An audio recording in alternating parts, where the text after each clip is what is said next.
welcome all of you in my YouTube channel Academic 10th and 11th. Friends, as you all know that today I am going to start class 11th first chapter of physics which is physical world.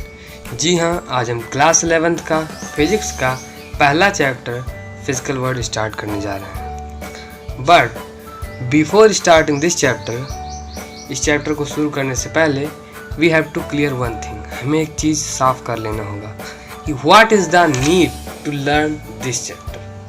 हम इस chapter को पढ़ने क्यों जा रहे हैं? Why we are going to read this chapter. Many YouTuber often says that this chapter is not very much important. बहुत सारे यूट्यूबर्स हैं, वो कहते हैं कि ये जो चैप्टर है फिजिकल वर्ल्ड ये बहुत ज़्यादा इम्पॉर्टेंट नहीं है. Because there are certain question are asked in exam from this chapter. क्योंकि बहुत ही कम क्वेश्चन इसमें चैप्टर से बहुत ही कम क्वेश्चन एग्जाम में पूछे जाते हैं. But in my point of view this chapter is very very important because this chapter concludes what is your interest in physics. यह जो चैप्टर है ये दर्शाता है कि आपका फिजिक्स में इंटरेस्ट कितना है. ये जो चैप्टर है ये फिजिक्स और साइंस का एक इंट्रो है.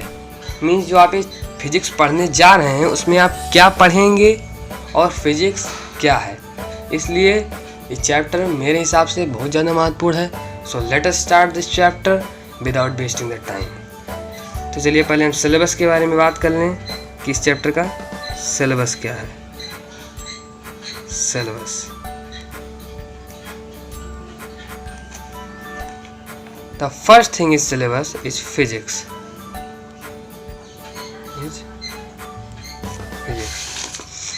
After that scope and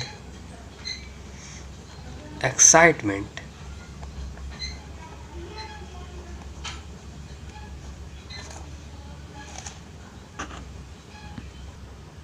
After this nature of physical laws.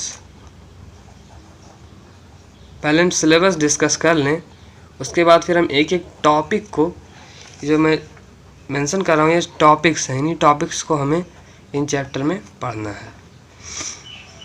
Physics, technology,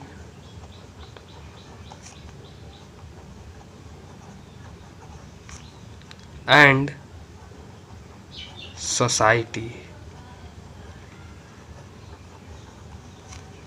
Fundamental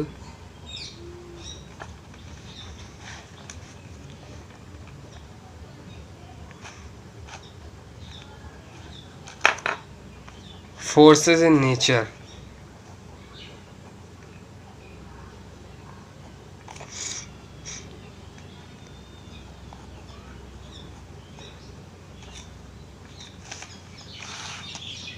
There are these topics in this chapter. So first topic is physics. But before describing physics, we will first describe science. Because physics is a discipline of science. जो physics है ये science का एक discipline है, एक branch है. तो physics को डिस्क्राइब करने से पहले हम साइंस को डिस्क्राइब करेंगे. तो साइंस एंड इट्स ऑरिजिन, मतलब साइंस और इसका ऑरिजिन, मतलब साइंस और इसका जो ऑरिजिन है ये कहाँ से हुआ है. पहले हम इसके बारे में जानकारी लेंगे, उसके बाद हम फिर इन टॉपिक्स पर डिस्कस करेंगे. तो पहले साइंस एंड इट्स ऑरिजिन पे हम डिस्कस कर लेते हैं. तो जो वर्ड साइंस है, the word science, the word science originates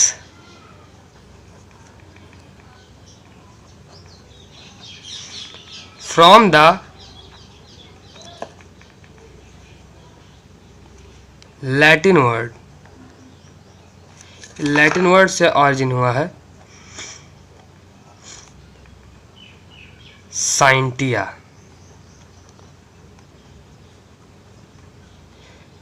everyone should remember this word scientia. ये साइंस डिराइव हुआ है Latin word scientia, meaning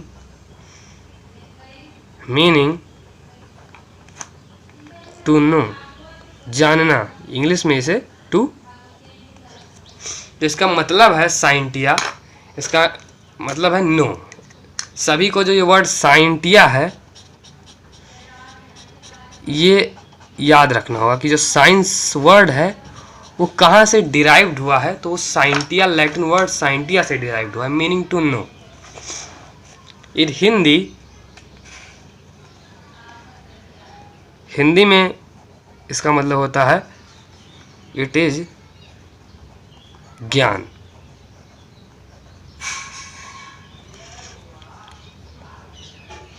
and in Arabic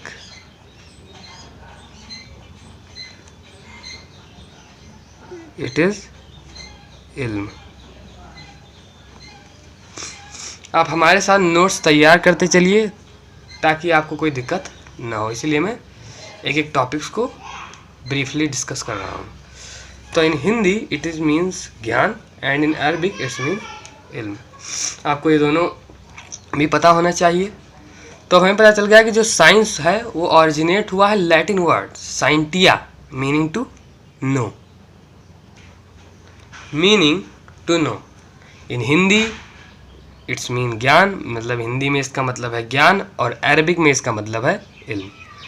तो हमें ये तो पता चल गया कि साइंस कहाँ से ऑरिजिनेट हुआ है, लेकिन what science exactly is, science exactly है क्या। तो चलिए पहले इसके डिफिनीशन को देख लेते हैं। तो science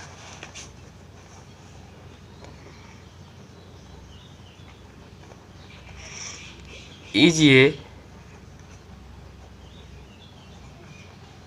systematic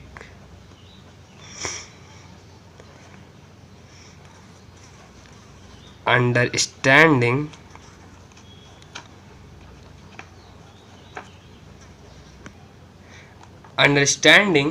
of natural phenomena in detail so that it can be predicted, controlled and modified। चलिए हिंदी में इसका मतलब समझ लेते हैं। जो साइंस है वो सिस्टमेटिक अंडरस्टैंडिंग है नेचुरल फेनोमेनास की। नेचुरल फेनोमेनास बहुत सारे होते हैं, जैसे व्हाई स्काई सीम्स ब्लू, जो स्काई है आकाश है वो नीला क्यों दिखाई देता है। Why stars twinkle in the night, तारे रात को क्यों टिमटिमाते हैं। एंड बहुत there are so many natural phenomenas. तो इन्हीं सारे नेचुरल फेनोमेनास की सिस्टमेटिक अंडरस्टैंडिंग है साइंस, सो दैट क्योंकि इट कैन बी प्रिडिक्टेड, उनका पता लगाया जा सके, कंट्रोल्ड, उनको रोका जा सके, एंड मॉडिफाई, और उनका रूपांतरण किया जा सके। तो साइंस जो है वो इन्हीं नेचुरल फेनोमेनाज की सिस्टमेटिक अंडरस्टैंडिंग है, जिसलिए उन्हें हम प्रिडिक्ट कर सकें, कंट्रोल कर सकें एंड मॉडिफाई कर सकें। इन अदर वर्ड्स और another definition of science is science involves exploring, experimenting and speculating phenomena happening around us। मतलब जो साइंस है वो एक्सप्लोरिंग, व्याख्या करता है, एक्सपेरिमेंट परीक्षण करता है, एंड स्पेकुलेटिंग और आकलन, स्पेकुलेटिंग मीन्स आकलन यानी विचार करना, फेनोमेनाज हैपनिंग अराउंड अस। जो साइंस है वो इन्वॉल्व है, मतलब जो साइंस है वो जो हमारे नेचुरल फेनोमेनाज है चारों तरफ, उनका विस्तार करना, उन पर परीक्षण करना और स्पेकुलेटिंग यानी उनका आकलन करना ही विज्ञान है। तो आपको साइंस की डेफिनेशन क्लियर हो गई होगी कि साइंस क्या है और साइंस में हम क्या पढ़ते हैं। अब जो साइंस है इसे कुछ डिसिप्लिन्स में बांटा गया है, उन्हीं में फिजिक्स भी इन्वॉल्व है। अब हम फिजिक्स को डिस्कस करेंगे। तो ये कुछ डिसिप्लिन में बांटा गया है साइंस को। तो पहली डिसिप्लिन है फिजिक्स, जो कि हम पढ़ रहे हैं। दूसरी है केमिस्ट्री, आपने 10th में पढ़ा होगा इन सब्जेक्ट्स को। And third is biology, the third is biology. तो पहले हम फिजिक्स पढ़ने जा रहे थे, तो हम फिजिक्स को पढ़ेंगे कि फिजिक्स जो है वो अब क्या है। तो फिजिक्स की हम डेफिनेशन लिखने जा रहे हैं। So, physics is a branch of science in which we study basic laws of nature and their manifestation in different natural phenomena। जो फिजिक्स है वो विज्ञान की एक शाखा है जिसमें हम नेचर के कुछ बेसिक लॉज को पढ़ते हैं एंड दियर मैनिफेस्टेशन, और उनकी अभिव्यक्ति यानी उनका रूपांतरण इन डिफरेंट नेचुरल फेनोमेना, दूसरे प्राकृतिक घटनाओं में उनका अभिव्यक्ति को हम पढ़ते हैं, वही है फिजिक्स। जैसा कि हम पहले टॉपिक में डिस्क्राइब कर रहे थे, हमारा पहला टॉपिक था फिजिक्स, लेकिन हमने फिजिक्स को डिस्क्राइब करने से पहले साइंस को डिस्क्राइब किया, क्योंकि जो फिजिक्स है वो साइंस का एक डिसिप्लिन है। तो फिजिक्स की डेफिनेशन आपको क्लियर हो गई होगी कि फिजिक्स विज्ञान की वह शाखा है जिसमें हम नेचर की कुछ बेसिक लॉज को पढ़ते हैं और उनका दूसरे प्राकृतिक घटनाओं में रूपांतरण को हम पढ़ते हैं, जिसे उनका फिर दूसरे नेचुरल फेनोमेना में रूपांतरण को हम लोग पढ़ते और समझते हैं। Now the next topic is uses of physics. Means जो फिजिक्स के क्या हैं यूजेस क्या हैं, तो हम फिजिक्स के यूजेस के पढ़ेंगे। There are so many uses of physics because physics is natural phenomena. जो फिजिक्स है वो नेचुरल फेनोमेना है, तो इसके तो बहुत सारे यूज हैं, but there are some uses of physics which we are going to discuss. The first use is devices are developed by using physics। Means जो डिवाइसेस हैं वो फिजिक्स के मदद से डेवलप किए जाते हैं। आपने बहुत सारे डिवाइसेस को देखा होगा, जैसे एग्जांपल में आप देख लीजिए, जैसे कैलकुलेटर, इलेक्ट्रॉनिक डिवाइस फिजिक्स से हेल्प से ही डेवलप होता है। Your mobile phone and so many communication devices are used and developed by using physics। तो फिजिक्स के हेल्प से हम डिवाइसेस डेवलप करते हैं। तो ये पहला यूज़ था। दूसरा यूज़ है physics can explain a phenomena happening over a large magnitude with a simple theory. Means physics जो बहुत बड़ी मैग्नीट्यूड यानी ज़्यादा मैग्नीट्यूड नेचुरल फेनोमेनाज हैं उनको बहुत ही सिंपल थ्योरी के साथ ही वो मेज़र कर सकता है। जैसे कि अब हमें मेज़र करना हो गया कि what is the distance between sun and earth. तो प्रैक्टिकली इसे मेज़र करना बहुत मुश्किल है, but with the help of physics this huge magnitude can be measured. जो सन के और अर्थ के बीच में डिस्टेंस है वो 151.92 मिलियन किलोमीटर है।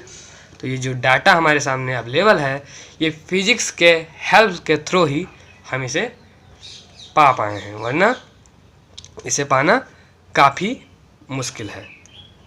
Now the distance between moon and earth is 3,84,000 kilometre. So physics के हेल्प से हम लार्ज मैग्नीट्यूड को भी हम बहुत ही सिंपल थ्योरी के साथ हम कैलकुलेट कर सकते हैं। तो these are some topics of first chapter of class 11 physical world. And next topic is scope of physics। This topic we will describe in next video. Until keep learning. If you have any problem regarding to this chapter, then you can consult with me through comment section. अगर जो आपको कोई भी दिक्कत हो इस chapter से तो आप कमेंट के थ्रू कोई भी क्वेश्चन आप पूछ सकते हैं, मैं उनका जवाब आपको दूंगा। If I am able to understand all topic of this chapter, so please subscribe my channel and share this video to your friends so that they can also understand such wonderful topics। आपके friends को भी share करिए ताकि वो भी ये wonderful topics को समझ सकें। Thank you and have a nice day and keep learning.